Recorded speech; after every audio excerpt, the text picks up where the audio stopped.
सब सुन रहे छी एलके म्यूजिक के धमाकेदार प्रस्तुति सिंगर एच ललित कुमार।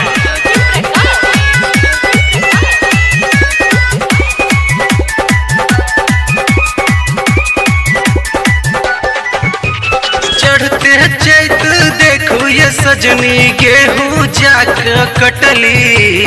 चढ़ते चैत देखू ये सजनी गेहूं जाके कटली की छोड़ के मंडल जी मरद असली जाके ठाकुर साहेब से फसली। छोड़ के मंडल जी मरद असली जाके ठाकुर साहेब से फसली।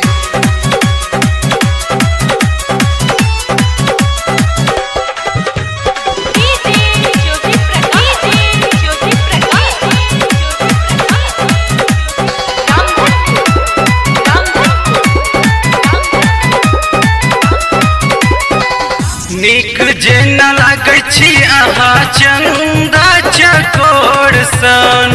बांध लेने छिए सजनी अहाँ प्रेमक डोर सन। नीक अहाँ लागै छी जेना चंदा चकोर सन। बांध लेने छिए सजनी अहाँ प्रेमक डोर सन। प्रभु मरद के कोना बाजू ने आहा हंसली।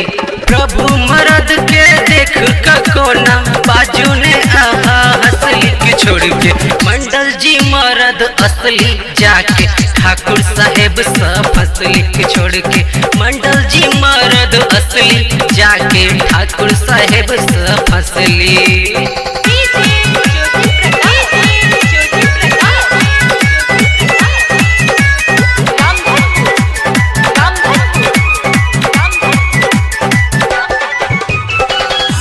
कम उम्र में सजनी के लो हमरा से प्रेम ये। अही चक्कर में सजनी चल के लो हम जेलिए। कम उम्र में सजनी के लो हमरा से प्रेम ये। अही चक्कर में हम तो चल के लो अब जेलिए। खुलल अहाँ के पोल चकने मम्मी सजा के कहलो। खुलल जहाँ के पोल तो सजनी मम्मी से जाके कहलो कि छोड़ के मंडल जी मरद असली जाके ठाकुर साहेब से फसली की छोड़ के ललित जी मरद असली जाके प्रभु भैया से फसली।